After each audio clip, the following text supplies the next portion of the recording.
Ayan, magandang umaga. So, for today, i-discuss natin yung module 6 and 7 kasi wala kayong pasok ng Monday, di ba? And then, next week na naman, September 2, holiday ulit siya. It's never easy day. So, holiday ulit. So, kailangan nating maghabol ng lessons. So, pagpasensya nyo na kasi masanay ako magsulat talaga sa mga habang nagdi-discuss, mas gusto ko nagsusulat. That's why, ito na lang yung pinrovide kong method. Sana kung meron kayong tanong, itanong nyo sa akin so that palinaw natin yung mga gusto ninyo pang malaman and mas magkaroon ng clarity and basta magkaroon ng clarity yung discussion natin and mas maintindihan ninyo. Okay. So, ang topic natin muna sa Module 6 is yung cognitive construction of self. So, proponent nito ay si Carl Rogers. So, sa cognitive construction of self, ang sabi ni Carl Rogers, for a person to grow, he must need an environment that can provide him with openness and self-disclosure. Una to, sabi niya, tagalogin natin, na ang tao, para siya ay mag-grow talaga, kailangan niyang ma-expose sa environment or community kung saan siya ay magkakaroon ng openness and disclosure. Ang openness and disclosure is, they are synonymous in a way. Kasi ang ibig sabihin lang naman yan is someone can be honest to himself or herself. Ibig sabihin, kaya niyang i-express yung sarili niya nang hindi siya natatakot na ma-judge ng ibang tao. Ang halimbawa niyan, yung mga LGBTQ community nowadays, di ba? Dati, di ba parang takot silang i-express yung pagkatao nila, yung gender expression nila. Kasi, minsan, hindi sila tanggap mismo ng pamilya nila, ng mga kaibigan nila. And, kumbaga parang tinuturing silang mga against halimbawa sa sinasabi sa Bible. Pero ngayon, di ba, parang nabibigyan na sila ng binibigyan na sila ng spotlight. Kumbaga, na gagawa nila yung mga gusto nila, yung mga talents nila. May mga artist tayo na LGBTQ member, magaling sa hosting tulad ni Vice Ganda. Hindi sila takot ngayon kasi tanggap na sila. Kasi meron silang environment na binibigyan sila ng openness and disclosure. So next naman, sabi din dito, kadugtong din ng first paragraph na yon, si Carl Rogers daw, believes that a person has one basic motive. Basic motive, kumbaga meron siyang pinaka-intention or motive, pinaka-target na makuha or desire. That is self-actualization or to self-actualize. Pag sinabi nating self-actualization, yung isang tao is able to reach his or her highest potential.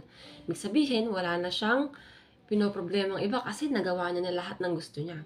Isang halimbawa ng model na nagpapakita nito is yung Abraham Maslow's hierarchy of needs. So, si Abraham Maslow, meron siyang model kung saan sa triangle na to, meron siyang, ito yung pinakatuktok na yan, itong peak na to ng triangle, is mismo ito yung self-actualization. Bakit siya nagkaroon ng self-actualization sa taas? Kasi, ito mismo mga nasa ilalim na to is yung mga needs. And pag na-meet mo yung mga needs na yan, meron ka ng self-actualization. Unang-una dito sa model ni Abraham Maslow is yung physiological needs. Yung mga physiological needs, ito yung mga, yung bahay, mga pananamit, at syempre pagkain. Sa pangalawa naman, love and belongingness. So, yung love and belongingness naman is nakukuha natin sa mga tao sa paligid natin. Sa pamilya natin, sa mga kaibigan. And then, third, safety and security.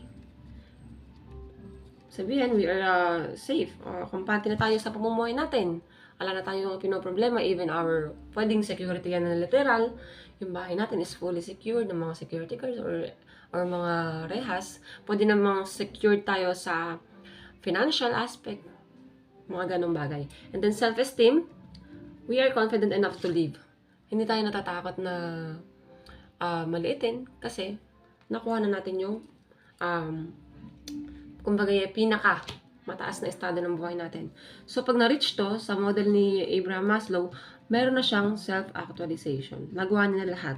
full potential na yung, highest potential na yung na-reach niya. Ngayon naman, balik tayo kay Carl Rogers.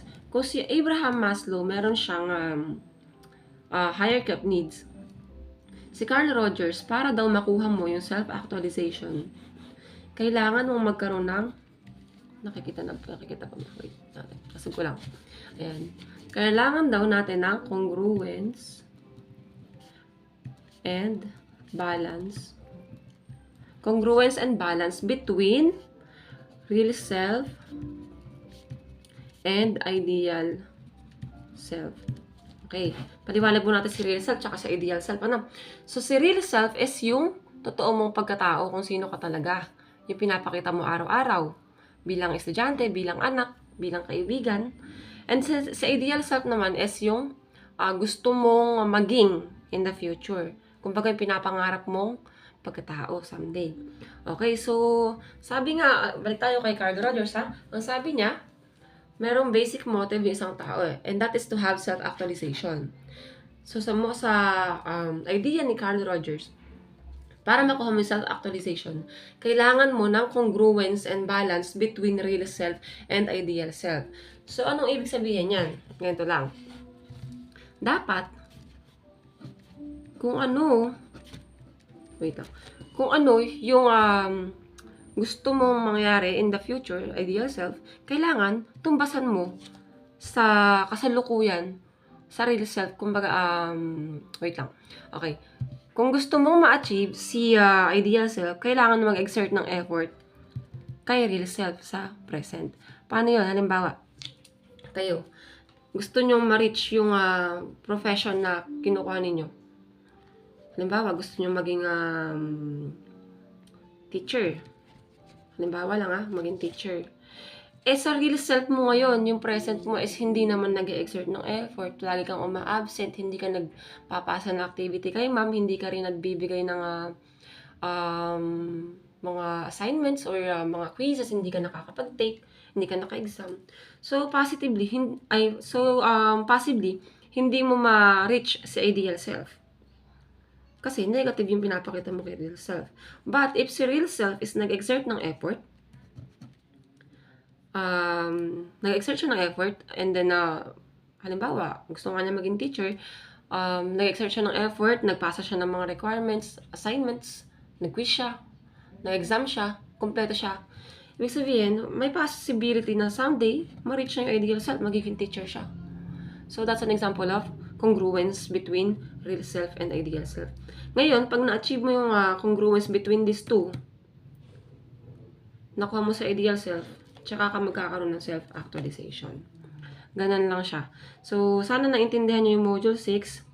And next naman tayo sa Module 7. Kung may tanong kayo sa Module 6, pwede nyo akong i-PM or direct kayo sa GC para masagot natin. Ay!